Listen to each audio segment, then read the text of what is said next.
नमस्कार. मी माधव सुरवसे. 26 जानेवारी हा आपण का साजरा करतो? समाजामध्ये बऱ्याच लोकांना याच्याबद्दल माहिती नाही. आपल्या शालेय जीवनामध्ये, महाविद्यालयीन जीवनामध्ये सुद्धा कोणी याचा शोध घेतला नाही किंवा शिक्षकांनी तसं कार्य केलेलं नाही. कारण ज्यावेळेस मी समाजामध्ये या दिवसाचं महत्त्व काय असं विचारतो किंवा माझ्याकडच्या विद्यार्थ्यांना मी विचारतो की बाबा 26 जानेवारी आपण का साजरा करतो, बऱ्याचशा लोकांना या दिवसाचं महत्त्व सांगता येत नाही. बरेच लोक 3 तारखेमध्ये कन्फ्यूज आहेत. एक 15 ऑगस्ट 1947. आता याविषयी तर आपणा सर्वांना माहिती असणं गरजेचं आहे, कारण या दिवशी आपल्या देशाला स्वातंत्र्य मिळालेलं होतं. दुसरी आहे ती म्हणजे 26 नोव्हेंबर 1949. याला आपण संविधान दिवस म्हणतो. हा संविधान दिवस म्हणजे काय आहे, तर आपल्या भारत देशाने घटना समितीने जी राज्यघटना तयार केलेली होती ती संमत केलेली होती. मग 26 जानेवारी 1950 हा दिवस आपण का साजरा करतो, तर 26 जानेवारी 1950 रोजी आम्ही आमच्या घटनेच्या अंमलबजावणीला सुरुवात केलेला आहे. आता या 3 तारखेचा तुम्हाला खुलासा झाला, म्हणजे 15 ऑगस्ट 1947ला देशाला स्वातंत्र्य मिळालं. 26 नोव्हेंबर 1949ला आम्ही घटना दाखल केली, संमत केली, आणि 26 जानेवारी 1950 रोजी काय झालेलं आहे, तर आम्ही घटनेची अंमलबजावणी केली. म्हणजे देशाला स्वातंत्र्य 15 ऑगस्ट 1947ला मिळालं, मात्र आपण प्रजासत्ताक गणराज्याचा स्वीकार आपण 26 जानेवारी 1950 रोजी केलेला आहे. मग आता मला सांगा, देशाला स्वातंत्र्य जरी 15 ऑगस्ट 1947ला केलं आणि साधारणतः मधले 2 वर्ष 11 महिने 18 दिवस प्रत्यक्ष घटनेवर काम करून देखील घटना तयार झाल्याच्या नंतरही सुरुवातीचे 2 महिने आपण वाट का पाहिली, तर मुलांनो याचा एक मोठा इतिहास आहे.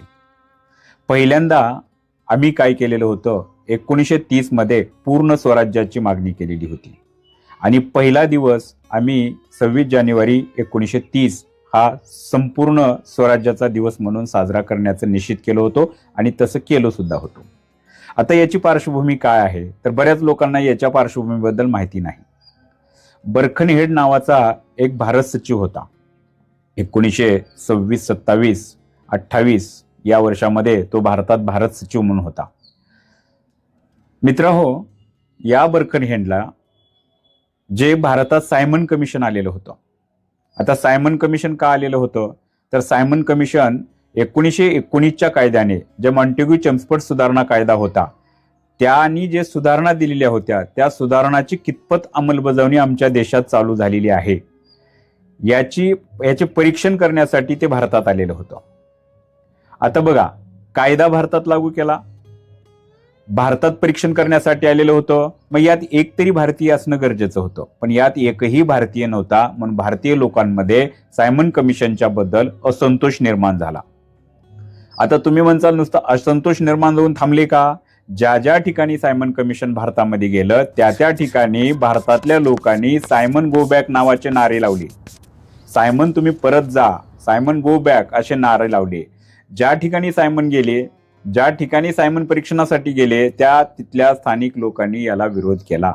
आणि यातला प्रमुख घटना जर लक्षात घेतली तर लाहोरमध्ये आमचे लाला लजपतराय यांनी सायमन कमिशनला विरोध करत असताना पोलिसांनी त्यांना बेछूट मारहाण केली, त्यांच्या छातीवर लाठ्याचा वार केला. त्यावेळेस आमचे लालबहादूर काय म्हणतात पहा, की माझ्या छातीवर पडणारा प्रत्येक वार ब्रिटिश साम्राज्याला हकलून लावण्यासाठी कारणीभूत ठरेल, आणि झालं सुद्धा तसंच. लालाजीचा यामध्ये मृत्यू झाला.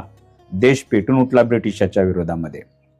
मग ज्या ठिकाणी सायमन कमिशनला विरोध होतो त्यावेळेस भारत सचिव असलेला जे लॉर्ड बर्कनहेड होता, यांनी एक घोषणा केली की बाबा तुम्हाला जर समजा सायमन कमिशनला विरोधच करायचा आहे ना, सायमन कमिशन तर आले तुमच्यासाठी, पण तुम्ही जर याला विरोध करत असाल तर मग तुम्ही भारतीय लोकांनी काय करा, आम्हाला तुमच्या भारतासाठी एक घटना तयार करून द्या. आणि जर तुम्ही ती घटना तयार केली तर मी ती कुठं मांडतो, ब्रिटिश पार्लमेंटमध्ये मांडतो, आणि ब्रिटिश पार्लमेंटमधून मी तशी मंजूर करून घेऊन येतो. आता ज्या वेळेची आम्ही वाट पाहत होतो, कारण वसाहती अंतर्गत स्वराज्य मागून आम्ही थकलो होतो, पूर्ण स्वराज्याचा विचार मांडलेला होता, आणि बर्कनहेडने नेमकं तेच आम्हाला देऊ केले. मोतीलाल नेहरू, पंडित जवाहरलाल नेहरू, सुभाषचंद्र बोस, बॅरिस्टर जिना, असे बरेच लोक एकत्र आले आणि भारतासाठी एक घटना लिहिण्याचा विचार करू लागले. मोतीलाल नेहरू यांच्या अध्यक्षतेखाली एक कमिटीची स्थापना झाली, जिला आपण नेहरू कमिटी म्हणतो. आणि याच कमिटीनं 1928 मध्ये एक घटना, एक नियमावली तयार करून बर्कनहेडकर दिली. जे शक्य वाटत नव्हतं बर्कनहेडला, ते शक्य आमच्या भारतीय लोकांनी करून दाखवले. मग आता बर्कनहेड इंग्लंडच्या पार्लमेंटमध्ये तसा प्रस्ताव सादर करणार होता असं वचन दिलेलं होता. पण ब्रिटिश सरकारने बर्कनहेडचीच उचलबांगडी केली आणि बर्कनहेडला इंग्लंडला परत बोलवलं. मग आता पंडित नेहरूंनी 1 वर्षाचा वेळ दिलेला होता. जर नेहरू रिपोर्ट स्वीकारला गेला नाही आणि जर आम्हाला वसाहती स्वराज्य देण्यात आलेलं नाही, तर आता आम्हाला वसाहती स्वराज्य नको, आता आम्हाला फक्त पाहिजे पूर्ण स्वराज्य. आणि ते पूर्ण स्वराज्य आम्ही काय करू, 26 जानेवारी 1930 रोजी घेऊ असं सांगितलेले होते. 26 जानेवारी 1930 उजाडला. ब्रिटिशांनी कोणत्याही प्रकारची हालचाल केली नाही. ब्रिटिशांनी या मागणीकडे नजरअंदाज केले. भारतीयांनी जसं ठरलं होतं तसं रावी नदीच्या किनारी 26 जानेवारी 1930 रोजी पहिला पूर्ण स्वराज्याचा दिवस साजरा केला. आणि तेव्हापासून ते 1947 आणि 47 पासून 49 पर्यंत, म्हणजे 1930 ते 1950 पर्यंत म्हटलं तर चुकीचं ठरणार नाही, आम्ही दरवर्षी 26 जानेवारी हा दिवस स्वराज्याचा दिवस, स्वातंत्र्याचा दिवस म्हणून साजरा करत होतो.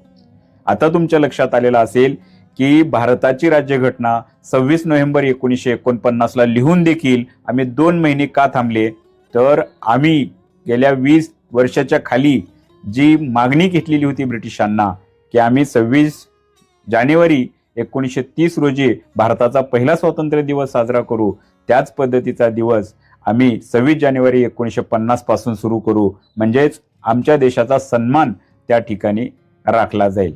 विद्यार्थी मित्रांनो, तुम्हाला जर हा व्हिडिओ आवडला तर नक्कीच लाईक, शेअर आणि कॉमेंट्स करा. यामध्ये जर काही सुधारणा हव्या असतील तर मला कॉमेंट्समध्ये कळवा आणि जास्तीत जास्त लोकांपर्यंत हा व्हिडिओ पाठवा. जय हिंद.